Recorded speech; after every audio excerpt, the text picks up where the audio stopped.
तो कल हम लोग क्या क्या टॉपिक पढ़े थे? कल हमने कंटिन्यूअस बॉडी सिस्टम का, कंटिन्यूअस मास सिस्टम का मोमेंट ऑफ इनर्शिया निकालना सीखा था। सबसे पहले हमने क्या किया था, एक रॉड के लिए मोमेंट ऑफ इनर्शिया निकाला था। About it centre of mass कितना आया था, ml²/12। उसी रॉड के लिए उसके एंड से अगर एक एक्सिस पास कर रहा है, उसके अबाउट कितना आया था मोमेंट ऑफ इनर्शिया, ml²/3। उसके बाद आपका एक सर्कुलर रिंग था, रिंग के लिए क्या आया था, mr²। डिस्क के लिए कितना आया था, mr²/2। यहां तक हम लोग कर लिए थे। उसके बाद हमने क्या किया था, एक रेक्टेंगुलर प्लेट के लिए भी हमने मोमेंट ऑफ इनर्शिया निकालना सीखा था। अब हम किसका मोमेंट ऑफ इनर्शिया निकालने जा रहे हैं? अब हम मोमेंट ऑफ इनर्शिया निकालेंगे। हेडिंग लिखिए, find the moment of inertia, find the moment of inertia of a triangular plate of base B and height h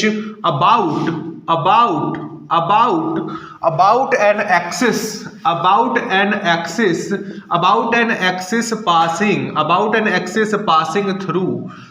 an axis passing through its base। मतलब कि आपके पास एक ट्रायंगल है, आपके पास एक triangular plate है। आपके पास क्या है, एक ट्रायंगुलर प्लेट है। ट्रायंगुलर प्लेट का आपको मान लो, आपको बेस पता है, बेस बी है इसका, और इसका आपको हाइट भी पता है। हाइट कितना है इसका हाइट भी आपको पता है, h।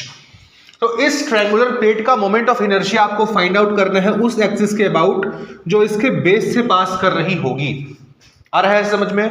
कैसे निकालेंगे?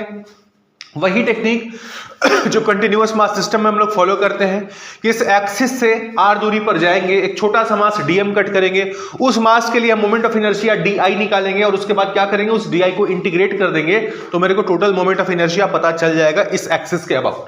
ठीक है, तो क्या करो, यहां से आ जाओ h हाइट, मान लीजिए हम यहां से ऊपर आए, स्मॉल h हाइट ऊपर, और आ करके हमने क्या किया, एक हल्का सा स्ट्रिप कट किया, पतला सा स्ट्रिप कट किया, जिस स्ट्रिप का थिकनेस है आपका dh।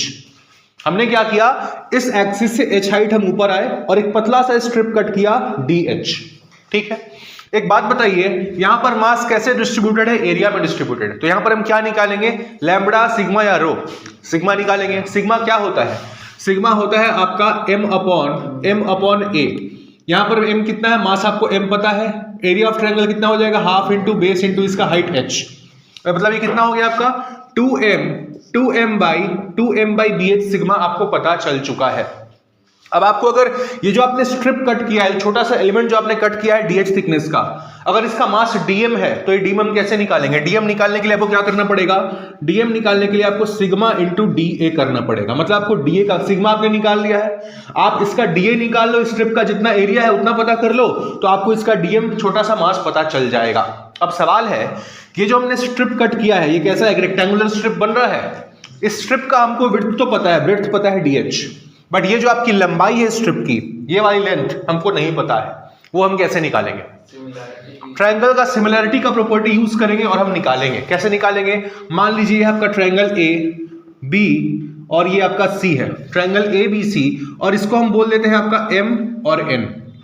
ठीक है, तो हमको mn का लेंथ पता करना है। हम बोल सकते हैं, we can say triangle AMN and triangle ABC, triangle AMN and triangle ABC are what? They are similar। अगर ये दो ट्रायंगल सिमिलर होंगे तो इनके कॉरस्पॉन्डिंग साइड्स का जो रेशियो होगा वो भी क्या होगा, सेम होगा।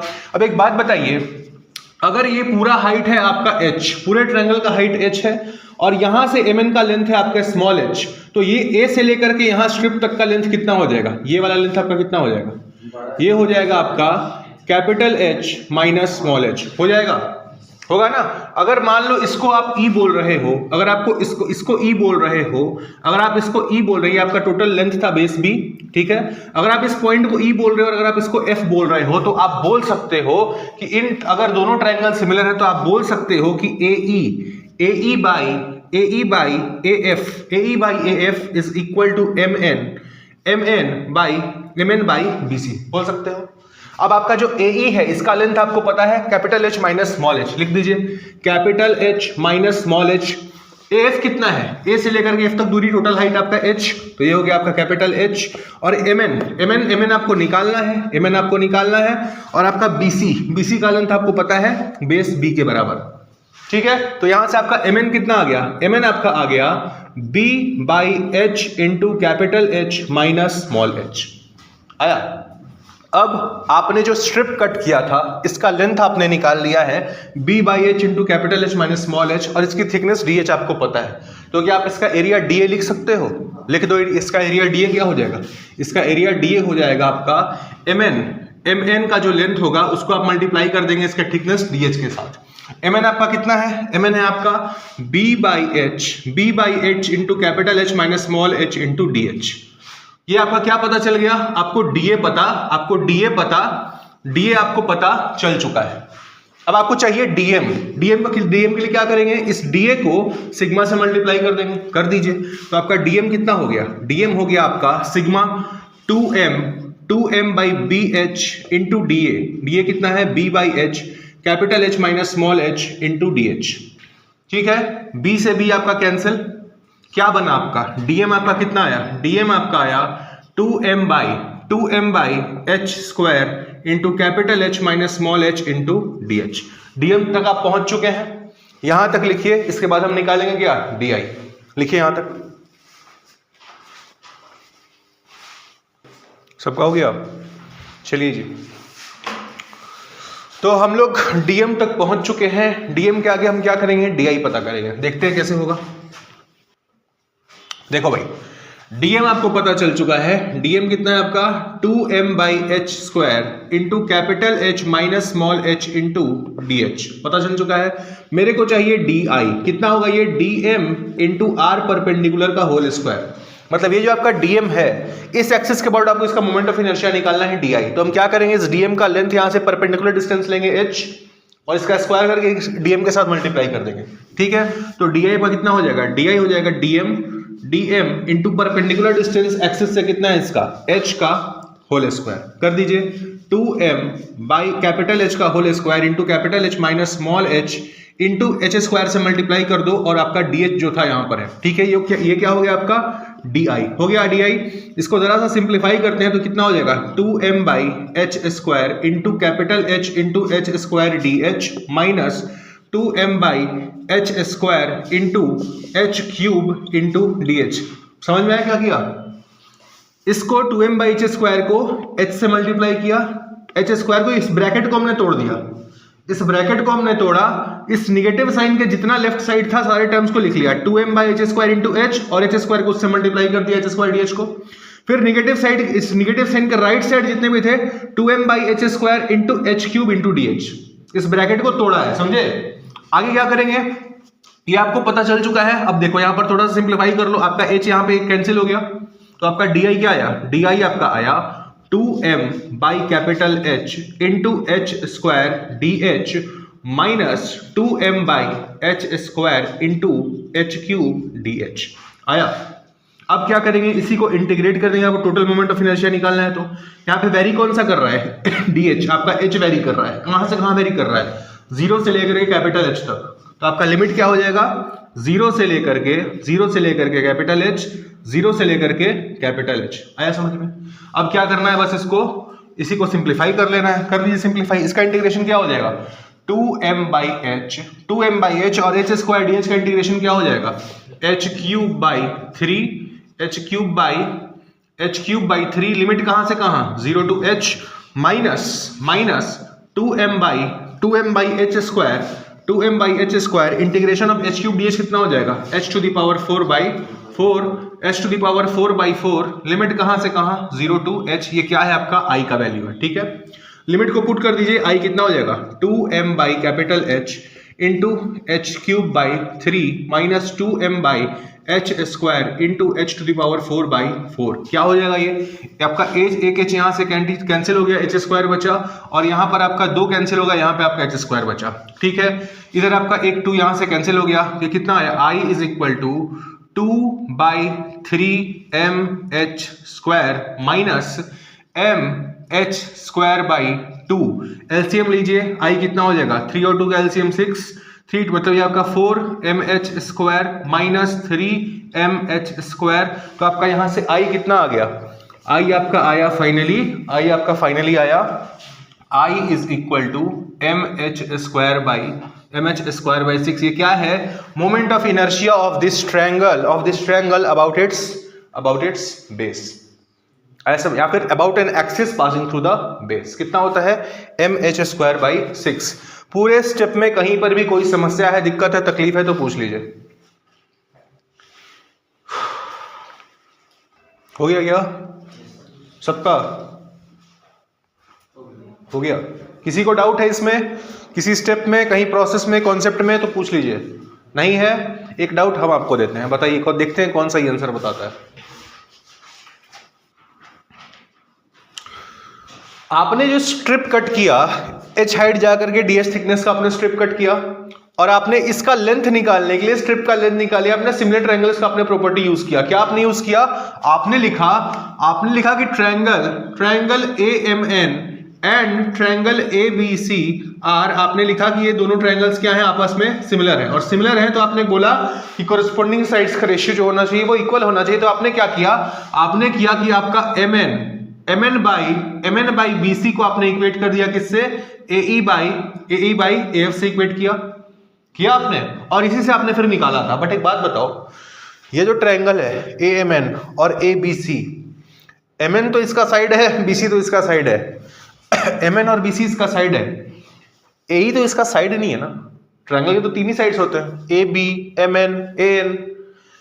AE इसका कोई साइड तो नहीं है, ये तो आपने खुद से ड्रॉ किया है, इसका हाइट h बता रहा है, तो आपने फिर साइड का रेशियो के साथ इसको कैसे इक्वेट कर दिया है, मतलब आपने इसके हाइट के रेशियो के साथ आपने इसको कैसे इक्वेट कर दिया है, साइड के रेशियो को ट्रायंगल के हाइट के रेशियो से आपने कैसे इक्वेट कर दिया है।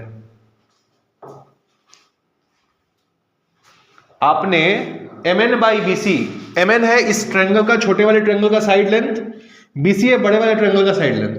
आपने साइड रेशियो को MN बाई BC को ट्रायंगल के हाइट के रेशियो से इक्वेट किया हुआ है AE बाई AF से। ऐसा कैसे हो सकता है?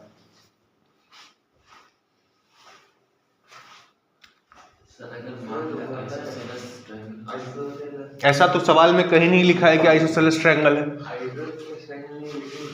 ये चीज तो पढ़े कि मतलब हाइट भी लिया जाता है रेशियो में। देखो, अगर ऐसा किसी के दिमाग में डाउट चल रहा है तो देखिए, अगर आप बड़े वाले ट्रायंगल को छोड़ देते हैं, AMN को छोड़ देते हैं, ABC को छोड़ देते हैं, इस ट्रायंगल को देखिए, triangle AEN, triangle AEN and triangle AEN and triangle AFC, क्या ये दोनों सिमिलर हैं?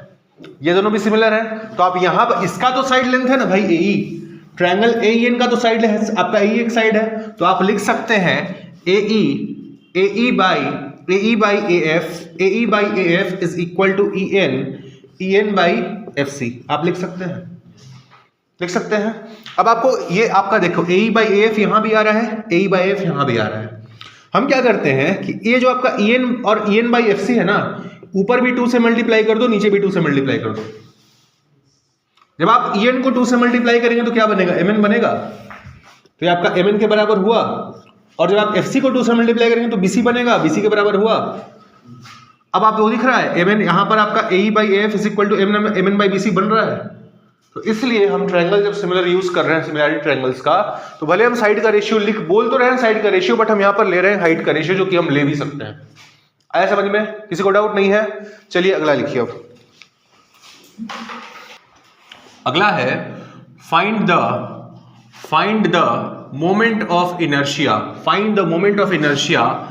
Of an annular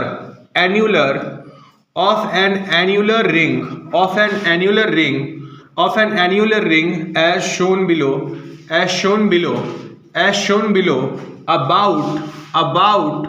about an axis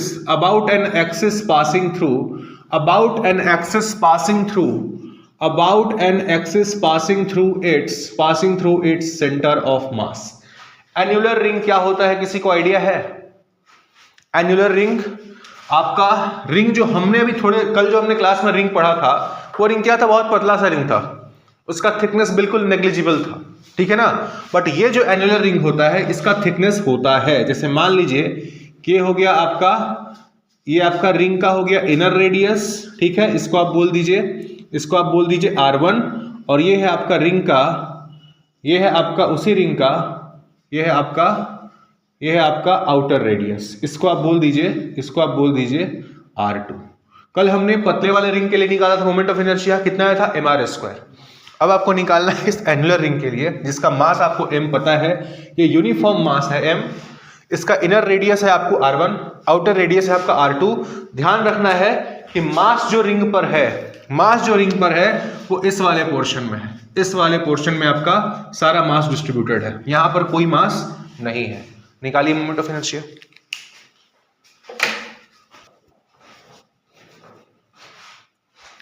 technique बताइए जो दिमाग में चल रहा है, क्या रास्ता, किस रास्ते से आप निकालेंगे इसका मोमेंट ऑफ इनर्शिया, कैसे निकालेंगे? पतला सा रिंग कहां जाके काटेंगे? R1 के बाहर, R1 और R2 के बीच में। करिए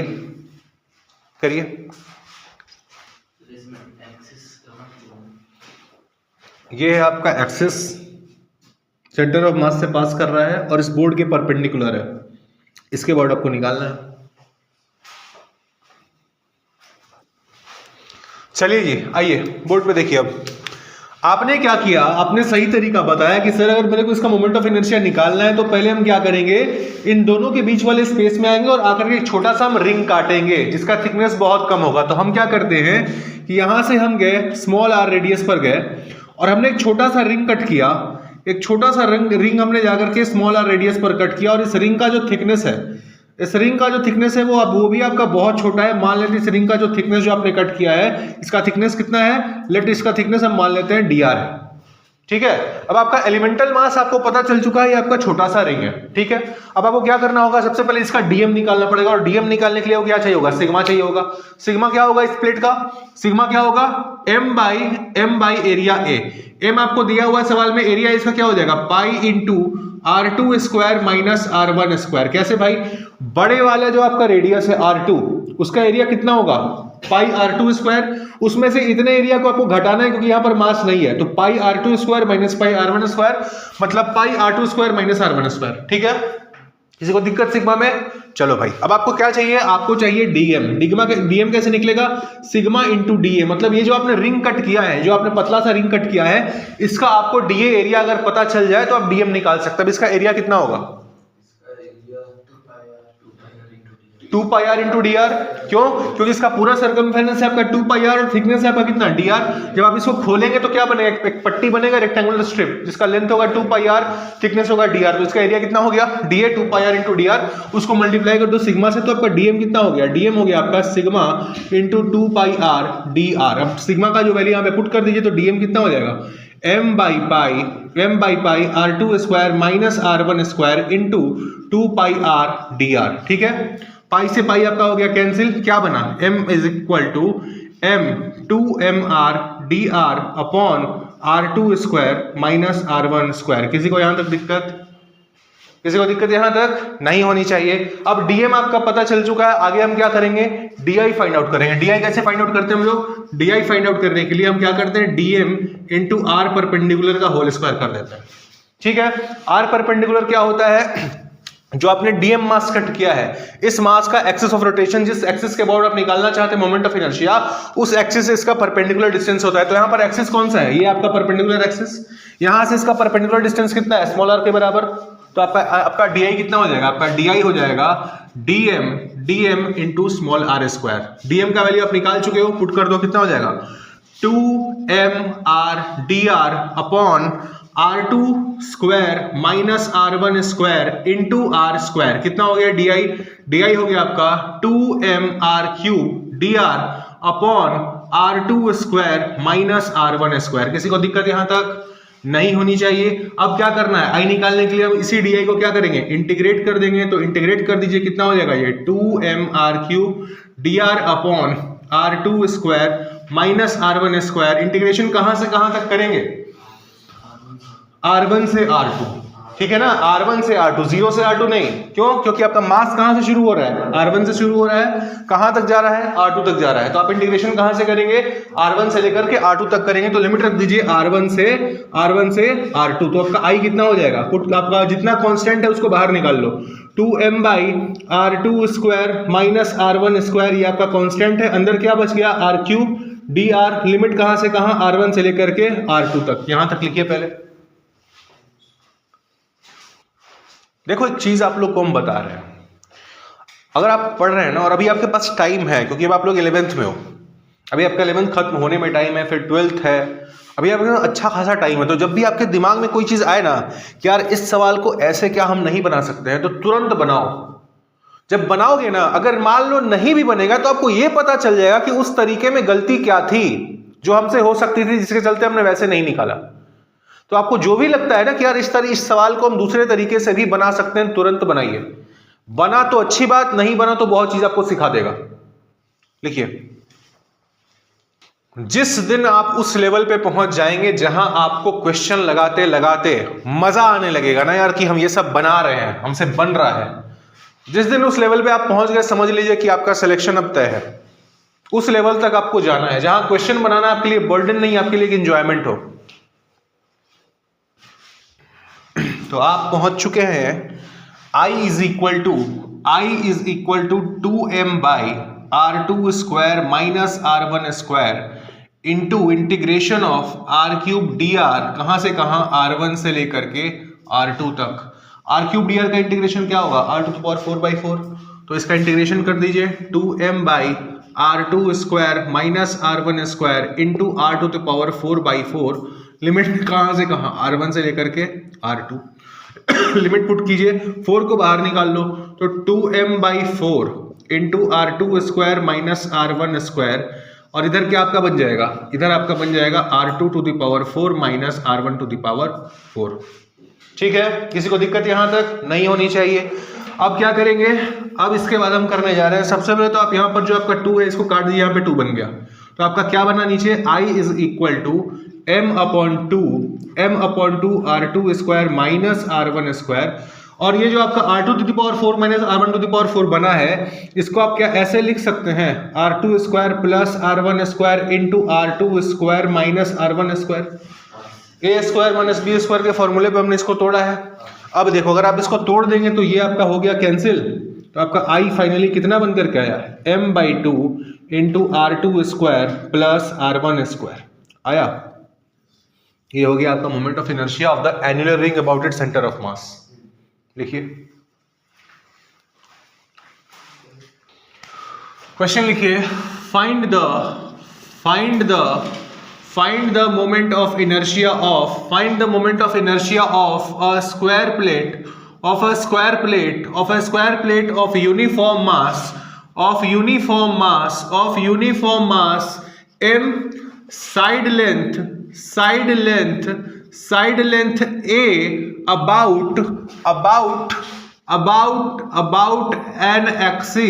about an axis passing through one of its diagonal। मतलब कि आपके पास क्या है? आपके पास एक स्क्वायर प्लेट है, ठीक है। इस स्क्वायर प्लेट का आपको मास पता है, यूनिफॉर्म मास m है, और इसका साइड लेंथ आपको a भी पता है। इसके एक ये जो एक्सिस इसके डायगोनल से पास कर रहा होगा, इसके डायगोनल से पास करने वाले एक्सिस के अबाउट, जो एक्सिस इसके डायगोनल से पास करेगा, उस एक्सिस के अबाउट आप इसका moment of inertia find out करके बताइए। चलिए जी, टाइम खत्म। देखो, ये आपका स्क्वायर प्लेट है, इस पूरे स्क्वायर प्लेट का मास m पता है, इसका साइड लेंथ a पता है, जो एक्सिस इसके डायगोनल से पास करेगी, इस एक्सिस के अबाउट आपको इसका मोमेंट ऑफ इनर्शिया निकालना है। कौन कौन यहां पर स्ट्रिप काटने चला गया था कि भाई इसमें भी हम स्ट्रिप काटेंगे, स्ट्रिप काट करके निकालेंगे मोमेंट ऑफ इनर्शिया? भाई साहब, इधर स्ट्रिप नहीं काटने का है, इधर क्या करना है? आपको दिख रहा है कि यहां पर 2 ट्रायंगल्स दिख रहे हैं, इस डायगोनल के अबाउट आपको 2 ट्रायंगल्स दिख रहे हैं। जब आपने ट्रायंगल का आपने जब मोमेंट ऑफ इनर्शिया निकालना सीख लिया है, अगर आपने ट्रायंगल का मोमेंट ऑफ इनर्शिया निकालना सीख लिया है तो अगर पूरे स्क्वायर का निकालना है तो इस वाले ट्रायंगल का मोमेंट ऑफ इनर्शिया निकालो, इस वाले ट्रायंगल का मोमेंट ऑफ इनर्शिया निकालो, दोनों को जोड़ दो, पूरे स्क्वायर का पता चल जाएगा। ठीक है, तो वही करते हैं। अब देखो ये जो आपका ट्रायंगल, ऊपर वाला जो आपका ट्रायंगल बन रहा है, इसका मास कितना होगा? इसका मास होगा m/2। मास जो होगा हाफ हाफ डिवाइड हो जाएगा, ऊपर वाले का मास m/2, नीचे वाले का मास m/2। ठीक है, ये जो पूरा ट्रायंगल है, ऊपर वाला ट्रायंगल, इसका जो आपका बेस है, डायगोनल इसका बेस है, स्क्वायर का डायगोनल का लेंथ कितना होता है? हाँ, √3 है। स्क्वायर के डायगोनल का लेंथ क्या होता है? √2a। भाई साहब ऐसे कैसे काम चलेगा, हे भगवान, √2a diagonal length of a square. ठीक है, अगर आपका ये √2a है, ये भी तो एक डायगोनल है, ये जो आपका दूसरा वाला जो डायगोनल है ये भी तो एक डायगोनल है, ये वाला डायगोनल, और इसका भी लेंथ क्या होगा? √2a होगा, पूरे का होगा √2a। आपको चाहिए क्या? सिर्फ इतना, इस ट्रायंगल का हाइट। आपने पढ़ा है ट्रायंगल का मोमेंट ऑफ इनर्शिया क्या होता है? Moment of inertia of a triangle about an axis passing through it's base कितना होता है? mh²/6, जहां h क्या होता है? उस ट्रायंगल का हाइट, बेस से लेकर के उसका हाइट। ठीक है, इस ट्रायंगल का बेस कौन सा है? ये डायगोनल इसका बेस है, और इसका हाइट क्या है? ये वाला इसका हाइट है, तो इसका हाइट का लेंथ कितना हो जाएगा? इस ब्लू वाले डायगोनल का लेंथ कितना है? √2 है, और उसका आधा कितना हो जाएगा? √2a/2, मतलब कितना? a/√2। तो आपका इस डायगोनल का मतलब इस ट्रायंगल का हाइट आपको पता चल गया a/√2। तो अगर आपको इस ट्रायंगल का हाइट पता है तो क्या आप इसके बेस का अबाउट इसका मोमेंट ऑफ इनर्शिया लिख सकते हो? लिख दो, कितना हो जाएगा? इसका मोमेंट ऑफ इनर्शिया हो जाएगा m/2। m/2 क्यों? क्योंकि इसका मास है m/2। h की जगह क्या लिखेंगे?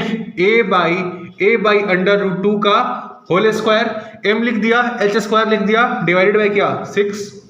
कितना हो जाएगा ये? m/2 into a²/2 into 1/6। कितना हो जाएगा ये? ma²/6 दूनी 12 दूनी 24 हो गया 24। ये सिर्फ इस ट्रायंगल का है। अभी ये भी है, तो दोनों का निकालना है अगर आपको, तो पूरा मोमेंट ऑफ इनर्शिया क्या हो जाएगा? I1 + I2, और जितना इसका होगा उतना ही इसका भी होगा, है ना। सिमेट्री से हम बोल सकते हैं, अगर आपको सिमेट्री से नहीं बोलना तो आप इसका निकाल लो, उसका भी इतना ही आएगा। तो टोटल मोमेंट ऑफ इनर्शिया का कितना हो जाएगा? 2 टाइम्स ऑफ ma²/24, मतलब टोटल मोमेंट ऑफ इनर्शिया आया ma²/12 आया। तो यहां पर जो आप फिगर्स पढ़ रहे हैं, जो स्टैंडर्ड हमने आपको रिजल्ट्स निकलवाए हैं अभी तक, रॉड का, रिंग का, डिस्क का, रेक्टेंगुलर प्लेट का, ट्रायंगुलर प्लेट का, एनुलर रिंग का, ये सारा स्टैंडर्ड रिजल्ट है, ये सब आपको याद होना चाहिए। इस सवाल को बनाने के लिए क्या चाहिए? अगर आपको ट्रायंगल का मोमेंट ऑफ इनर्शिया निकालना आता है, आपको उसका फॉर्मूला पता है, तो आराम से निकाल लोगे। नहीं आता है तो फिर लगे रहोगे स्ट्रिप काटने में। इसलिए बोल रहे हैं स्टैंडर्ड रिजल्ट्स जितना जल्दी हो सके याद करना चालू कर दीजिए। ठीक है, मिटा दे इसको, लिखना है लिखिए।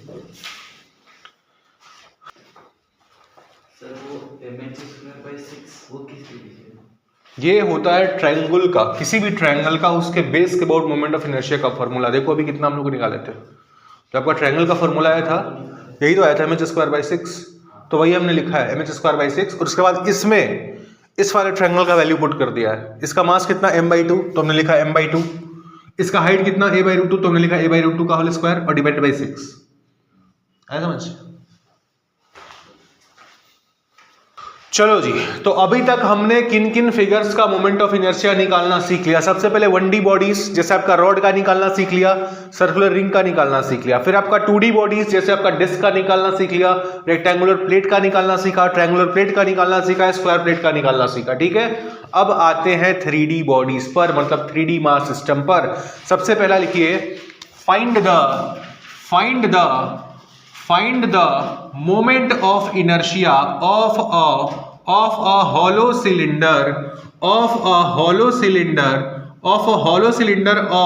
of uniform mass m, radius r, height h, about an axis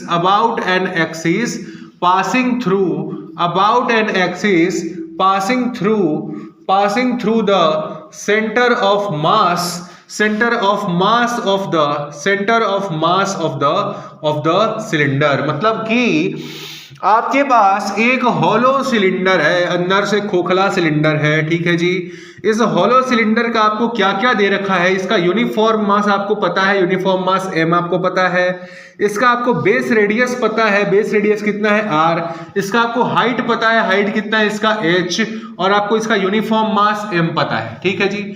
जो एक्सिस इसके सेंटर ऑफ मास से पास कर रही है, इस वाले एक्सिस के अबाउट, अगर आपका ये एक्सिस है जो इसके सेंटर ऑफ मास से पास कर रही है, तो इस वाले एक्सिस के अबाउट आपको इसका सेंटर, आपको इसका moment of inertia find out करना है।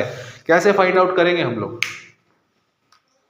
डीएम पता करेंगे। ठीक है, सही जा रहे हैं। यहाँ पर क्या करेंगे, पहले स्टार्ट शुरू से शुरू करते हैं। पहले एक बात बताओ मेरे को, ये जो बॉडी है, बॉडी जो आपका 3D बॉडी है, सिलेंडर है, हॉलो सिलेंडर है, मास का जो डिस्ट्रीब्यूशन है, लीनियर डिस्ट्रीब्यूशन है, एरिया डिस्ट्रीब्यूशन है, या वॉल्यूमेट्रिक डिस्ट्रीब्यूशन है? सोच के बताइएगा। वॉल्यूमेट्रिक डिस्ट्रीब्यूशन है, मास का डिस्ट्रीब्यूशन जो यहां पर है, एरिया डिस्ट्रीब्यूशन है, लीनियर डिस्ट्रीब्यूशन है, या वॉल्यूमेट्रिक डिस्ट्रीब्यूशन है? सिलेंडर का थिकनेस आपको नहीं दिया गया है, सिलेंडर का कोई थिकनेस नहीं है, अंदर मास है नहीं, जो मास है ठीक इसके सरकमफेरेंस पर है। तो मास भले ही बॉडी 3D है, बट मास का डिस्ट्रीब्यूशन कैसा है? एरिया डिस्ट्रीब्यूशन है। तो यहां पर हम क्या निकालेंगे? लीनियर मास डेंसिटी निकालेंगे, सरफेस मास डेंसिटी की वॉल्यूमेट्रिक? सरफेस मास डेंसिटी निकालेंगे, मतलब हम निकालेंगे सिग्मा। सिग्मा क्या होता है? m by area A। ये जो आपका हॉलो सिलेंडर है, इसका लैटरल सरफेस एरिया कितना है? हॉलो सिलेंडर का, अगर सिलेंडर का, किसी भी सिलेंडर का जिसका रेडियस r होता है और आपका हाइट h होता है, उसका लैटरल सरफेस एरिया कितना होता है? Pi R, pi R H. Cylinder का लैटरल सरफेस एरिया, ये प्रभु कैसे होगा, कैसे होगा जी? अरे भाई, lateral surface area of a cylinder क्या होता है? 2 pi R H, 2 pi R H. तो आप क्या करेंगे सिग्मा निकालने के लिए? इसके मास को इसके lateral surface area 2 pi R H से आपने कर दिया डिवाइड, आपका सिग्मा निकल गया। अब क्या करना है हमको? क्या करना है? अब हमको स्ट्रिप काटना है। स्ट्रिप कैसे काटेंगे हम यहां से इसके बेस से h हाइट ऊपर आते हैं और आकर के एक पतला सा हम क्या कर लेते हैं, हमारा एक रिंग कट कर लेते हैं। हम क्या करते हैं, एक पतला सा हमने एक पतला सा रिंग कट कर लिया, और इस रिंग का जो थिकनेस है, मान लेते हैं इसका जो थिकनेस है रिंग का, ये थिकनेस है आपका इसका DH थिकनेस का हमने एक रिंग कट किया है, ठीक है। इसका DM निकाल लो। जब आप एलिमेंटल एरिया कट करते हैं तो अगला स्टेप क्या है? जो आपने एलिमेंट कट किया उसका आप DM मास निकालते हैं। DM कैसे आएगा? DM आएगा सिग्मा इंटू DA। जो आपने रिंग कट किया है, इस रिंग का आप क्या निकालेंगे? अच्छा, इस किसी को डाउट तो नहीं रहेगा रिंग हमने क्यों कट किया है? भाई एक बात, हाँ बोलो। एक्सिस के परपेंडिकुलर जाके, एक्सिस के परपेंडिकुलर जाके काटते हैं। नहीं, ऐसा कोई जरूरी नहीं है कि आपको बस इतना देखना है कि जो आपका फिगर है ना, आप ऐसा कौन सा एलिमेंट कट करेंगे जिसको इंटीग्रेट करके आप पूरे फिगर को बना सकते हो। आप इमेजिन करो कि छोटा छोटा जो चूड़ी होता है, उसको आप एक रिंग इमेजिन कर सकते हो। एक के ऊपर एक अगर आपका चूड़ी रखा हुआ है तो क्या पूरा एक सिलेंडर बन जाएगा? तो आपने उसी तरह का h हाइट के ऊपर गए हैं और सपोज करो DH थिकनेस का आपने एक छोटा सा चूड़ी काटा है, मतलब एक रिंग काटा है, और इस रिंग को आप इंटीग्रेट एक के ऊपर अगर आप रिंग रख दें तो आपको पूरा सिलेंडर बन जाएगा, हॉलो सिलेंडर बन जाएगा, ठीक है ना। अगर आपका हॉलो नहीं होता तो फिर हम रिंग नहीं कट करते। हमको मास चाहिए, बट मास चाहिए सिर्फ सरकमफेरेंस पे, अंदर मास नहीं चाहिए। और ऐसा कौन सा 2D बॉडी होता है जिसमें आपका जो मास होता है, ऐसा कौन सा बॉडी होता है जिसमें मास सिर्फ सरकमफेरेंस पे होता है? रिंग पे होता है, अंदर में कोई मास नहीं होता है। तो हमने क्या कट किया? रिंग कट किया है h हाइट पे जाकर के, जिसका थिकनेस क्या है आपका DH, ठीक है। अब अगला स्टेप क्या है? इसका DM निकालना है। इसका DM क्या हो जाएगा? Sigma into DA। एक बात बताओ, ये जो आपने रिंग कट किया है, इसका एरिया DA कितना होगा? इसका हो जाएगा DH into 2 pi r। हाँ, मतलब DH into 2 pi r पूरा उसका DH, इसका DA क्या होगा? DA, इसका DA बताओ तो क्या होगा? इसका DA होगा 2 पाई r इंटू DH। किसी को डाउट है इसमें? नहीं होना चाहिए। क्यों? क्योंकि इस रिंग का रेडियस क्या है? इसी r के बराबर है, और थिकनेस कितना है? DH। तो इसका टोटल एरिया कितना हो गया? 2 पाई r इंटू DH। तो आप लिख लीजिए यहां पर सिग्मा के बदले लिखो m by 2 pi R H into area 2 pi R into D H. 2 pi R से 2 पाई आर कैंसिल हुआ तो आपका डीएम कितना आ गया? आपका डीएम आया m by H into D H आ गया। अब डीएम निकालने के बाद अगला स्टेप क्या है? डीआई निकालना। डीआई क्या होता है? डीआई होता है डीएम इंटू, एक बात बताओ, ये आपका रिंग है, रिंग का moment of inertia about an axis passing through centre of mass कितना होता है? M R square. M R square होता है जिस उस रिंग का जिसका मास m होता है। यहां पर रिंग का मास कितना है? dm। तो इसका क्या होगा? dm into R square. R इसके लिए क्या है? कैपिटल आर है ना, तो इसका di कितना हो जाएगा? dm into R square. ठीक है, dm का वैल्यू पुट कर दीजिए तो आपका da कितना हो जाएगा? m by H into D H into R square. ठीक है, अब क्या करेंगे? di is equal to M R square by H into D H. किसी को कोई दिक्कत? अब अगला स्टेप क्या है? इसको इंटीग्रेट कर दो। इंटीग्रेट कहां से कहां करेंगे? h आपका 0 से लेकर के कैपिटल S तक वेरी कर रहा है, तो आप h इंटीग्रेट करेंगे 0 से लेकर के कैपिटल S तक। कर दो इंटीग्रेट, क्या हो जाएगा? Integration of M R square by H into D H 0 से लेकर के h तक। ये सब क्या है? m कैपिटल R और h क्या है? आपका कांस्टेंट है, इसको बाहर निकाल लो। क्या हो जाएगा? I is equal to M R square by H integration of D H 0 to h। D H का इंटीग्रेशन क्या होगा? h, ये आपका I कितना हुआ? M R square by H into H cancel हो गया, तो इसका आपका मोमेंट ऑफ इनर्शिया कितना आया? M R square. आया समझ में? अब बड़ी शानदार बात है कि जिस रिंग से आप जोड़ करके बनाते हैं हॉलो सिलेंडर को, उस रिंग का भी मोमेंट ऑफ इनर्शिया उसके एक्सिस का अबाउट कितना होता है? M R square. और जो आपका फिगर बना है रिंग को जोड़ जोड़ करके, उसका भी मोमेंट ऑफ इनर्शिया क्या आ रहा है? M R square. आप अगर इस हॉलो सिलेंडर को, अगर आप इस हॉलो सिलेंडर को ऊपर से कंप्रेस कर दीजिएगा, क्या बनेगा? एक रिंग बनेगा। और रिंग का क्या होता है? एम आर स्क्वायर होता है। हॉलो सिलेंडर का भी क्या बन रहा है? एम आर स्क्वायर बन रहा है।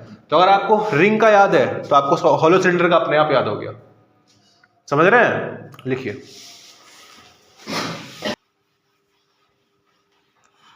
चलो जी। तो हॉलो सिलेंडर का आपने मोमेंट ऑफ इनर्शिया निकाल लिया। अब बताइए अगला बॉडी कौन सा आने वाला है? खुद बता दीजिए। हॉलो आपने निकाल लिया, अगला बॉडी होगा क्या? आपका सॉलिड सिलेंडर। अगला आप निकालने जा रहे हैं मोमेंट ऑफ इनर्शिया किसका? सॉलिड सिलेंडर का, जिसका यूनिफॉर्म मास m है, रेडियस r है और हाइट h है। बिना डेरिवेशन देखे कौन बता सकता है इसका मोमेंट ऑफ इनर्शिया कितना आएगा? देखते हैं कौन बता पाता है। अभी तक हमने इसको पढ़ाया नहीं है, बट लॉजिक बता दिया है, जिसे कॉपी नहीं पलटना है, कॉपी नहीं पलटना है। कौन बताएगा कितना होता है डिस्क का? पूरा डिस्क का M R square by two. आप सॉलिड सिलेंडर को कंप्रेस करेंगे तो क्या बनेगा? डिस्क बनेगा। और आपको डिस्क का पता है तो सॉलिड सिलेंडर का भी उतना ही आने वाला है। देख लो कैसे आएगा। तो भैया ये है आपका सपोज करिए सॉलिड सिलेंडर। ये आपका सॉलिड सिलेंडर है। इसका आपको क्या दे रखा है? इसका आपको यूनिफॉर्म मास m पता है, मास आपको m पता है, हाइट आपको h पता है, और आपको बेस रेडियस भी आपको पता है कितना? आपको r पता है इसका बेस रेडियस। क्या करेंगे? वही सारा काम, लेकिन हाँ इसमें आप क्या कौन से एरिया निकालिएगा? सरफेस एरिया डेंसिटी निकालिएगा या फिर वॉल्यूमेट्रिक एरिया डेंसिटी निकालिएगा? वॉल्यूमेट्रिक, क्योंकि मास जो इस पर डिस्ट्रीब्यूटेड है वो एक वॉल्यूम में डिस्ट्रीब्यूटेड है। तो आपको यहां पर क्या निकालना पड़ेगा? आपको निकालना पड़ेगा रो। कैसे निकालेंगे रो? रो क्या होता है? m by v। Volume of cylinder क्या होता है? पाई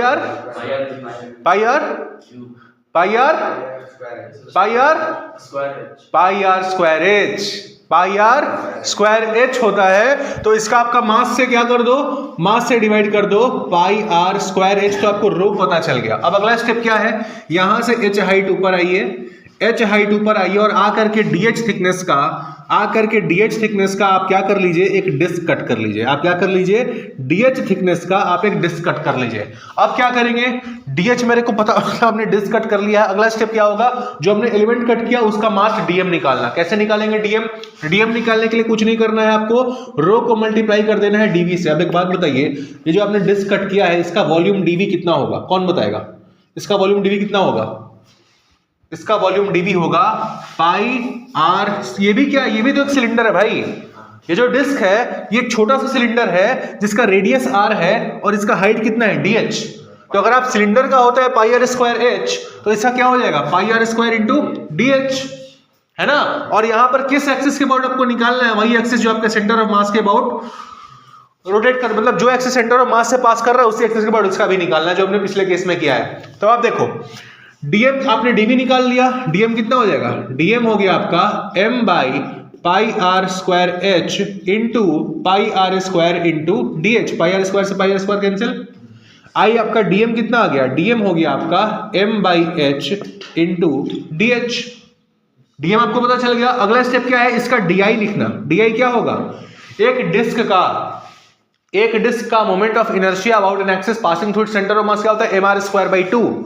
यहां पर जो डिस्क है उसका मास डीएम है, तो इसका मोमेंट ऑफ इनर्शिया क्या होगा, DM into R square by 2। इसका मास डीएम है और इसका रेडियस आर है, तो इसका मोमेंट ऑफ इनर्शिया डीआई कितना होगा, इसका मोमेंट ऑफ इनर्शिया होगा DM into R square by 2 होगा।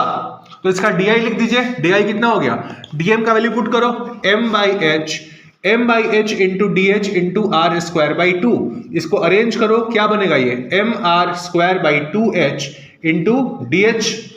आई निकाल लो, कैसे निकालोगे, इसका इंटीग्रेशन कर दो। इंटीग्रेशन कहां से कहां करिएगा, M R square by 2h into D H, integration 0 से लेकर के h तक। किसी को डाउट नहीं होना चाहिए। M R square by 2h constant है, इसको बाहर निकाल लीजिए, तो M R square by 2h integration of D H 0 से लेकर के h क्या होगा, ये होगा M R square by 2h और डी एच का इंटीग्रेशन क्या h में लिमिट पुट करिए 0 से लेकर के h, तो आपका क्या बन जाएगा, ये आपका स्मॉल लिमिट पुट करो 0 से h, ये आपका बनेगा M R square by 2h into h से h कैंसिल, कितना है आपका moment of inertia M R square by 2, जो कि आपको पहले से ही पता था कि इतना ही आने वाला है। क्यों, क्योंकि आप इस डिस्क को कंप्रेस कर, आप इस सिलेंडर को, सॉलिड सिलेंडर को कंप्रेस करेंगे तो क्या बनाएगा, एक डिस्क बनाएगा, और उस डिस्क का कितना होता है एम आर स्क्वायर बाई 2, तो सॉलिड सिलेंडर का भी कितना हो गया एम आर स्क्वायर बाई 2। आया समझ में। अगर एग्जाम में आता है इसका मोमेंट ऑफ इनर्शिया डिराइव करने मान लीजिए, तो वहां ये मत लिख कर क्या ना कि भाई हम डिस्क को, आप सिलेंडर को कंप्रेस करेंगे तो एक डिस्क बनेगा, डिस्क का एम आर स्क्वायर बाई 2 होता है तो उसका भी एम आर स्क्वायर बाई 2 होगा। नहीं, ये सिर्फ याद करने के लिए आपको बताया गया है कि अगर आप मान लीजिए भूल जाते हैं कि सॉलिड सिलेंडर क्या होता है, तो बस इतना दिमाग में रखिएगा कि इसको कंप्रेस करेंगे तो बनेगा डिस्क, और डिस्क का एम आर स्क्वायर बाई 2 होता है तो इसका भी एम आर स्क्वायर बाई 2 ही होगा। बट डेरिवेशन आप जब निकालने बोलेगा तो इस तरीके से आप निकाल करके आएंगे। लिख लीजिए इसको। हॉलो सिलेंडर वाला समझ में आया था, तो ये भी समझ में आ जाएगा। क्या करना है, कहां पे डीएम निकालने में दिक्कत है, रो में कोई दिक्कत नहीं होना चाहिए। टोटल मास को क्या किया आपने, पूरे सिलेंडर के वॉल्यूम से डिवाइड किया है, क्या हो गया m by pi R square into h। अब देखो आपको पता है डीएम क्या होता है, डीएम होता है रो इंटू डीवी। कैसे, रो क्या बताता है, मास पर यूनिट वॉल्यूम, मतलब यूनिट वॉल्यूम का मास आपको पता है इतना। अब आपको यूनिट वॉल्यूम का अगर पता है और आप चाहते हैं कि ये जो आपने डिस्क कट किया है इसका वॉल्यूम है डीवी, इसका आपको पता चले डीएम, तो आप क्या करेंगे, यूनिट वॉल्यूम के मास को, रो को डीवी से मल्टीप्लाई कर देंगे। वही हमने किया है। डीवी कैसे निकाला भाई, एक बात बताओ, ये जो डिस्क है, ये डिस्क भी क्या है, एक पतला सा सिलेंडर है जिसका रेडियस r है और हाइट आपका dh है। तो अगर पूरे सिलेंडर का वॉल्यूम होता है pi R square into H, तो dh थिकनेस वाले सिलेंडर का वॉल्यूम क्या होगा, पाई आर स्क्वायर इंटू dh। तो हमने dv की जगह लिखा पाई आर स्क्वायर इंटू dh, आगे आपका पाई आर स्क्वायर से पाई आर स्क्वायर कट गया, dm आ गया m by h into dh। उसके आगे क्या है, आपको पता है कि जब डिस्क का मास m होता है, रेडियस r होता है, तो उसका मोमेंट ऑफ इनर्शिया होता है mr स्क्वायर बाई 2। यहां पर जो आपका डिस्क है इसका मास है dm और रेडियस है r, तो इसका मोमेंट ऑफ इनर्शिया क्या होगा, dm into R square by 2। तो आपने dm into R square by 2 में dm का वैल्यू पुट किया, उसके बाद तो सिर्फ इंटीग्रेशन है। आया समझ, सबका लिखा गया। आज पढ़ाए गए किसी भी टॉपिक में किसी को भी किसी भी पॉइंट में डाउट है तो पूछ लीजिए। नहीं है डाउट, तो जितने हमने मासेस अभी तक करा दिए हैं इनके मास के आप मोमेंट ऑफ इनर्शिया का फॉर्मूला आप याद कर लेंगे कल तक। कल 2 बॉडीज और इसमें है आपका हॉलो स्फीयर और सॉलिड स्फीयर, उन दोनों का डेरिवेशन करेंगे और कुछ और भी क्वेश्चंस देखेंगे। उसके बाद ये टॉपिक जब कंप्लीट हो जाएगा तो आपका जो पिछला दोनों चैप्टर जो आप लोग आज याद करके आए थे प्लस इस चैप्टर का भी क्वेश्चन हम पूछेंगे। जब आपका ओरल टेस्ट होगा तो उसमें पहले का तो क्वेश्चन आएगा ही, जो मोमेंट ऑफ इनर्शिया हम अभी तक निकलवा रहे हैं ना, और जहां तक निकलवाएंगे वहां तक का इंक्लूड करके आपसे सवाल पूछा जाएगा। ठीक है ना, तो आप मेंटली प्रिपेयर्ड रहिएगा। जैसे ये टॉपिक खत्म होगा, मान लीजिए जैसे हम कल पढ़ा रहे हैं, कल ही ये टॉपिक खत्म हो गया पहले 10 मिनट में, तो आपका कल ही ओरल टेस्ट हो जाएगा और उसमें इस चैप्टर के भी क्वेश्चंस पूछे जाएंगे। तो अपना मेंटेन करके रखिएगा, ठीक है ना, मतलब पहले का जो भी पढ़ाया जा रहा है इस चैप्टर में वो भी याद करके रहिएगा, ठीक है। चलिए अब हम कल मिलते हैं हम लोग फिर।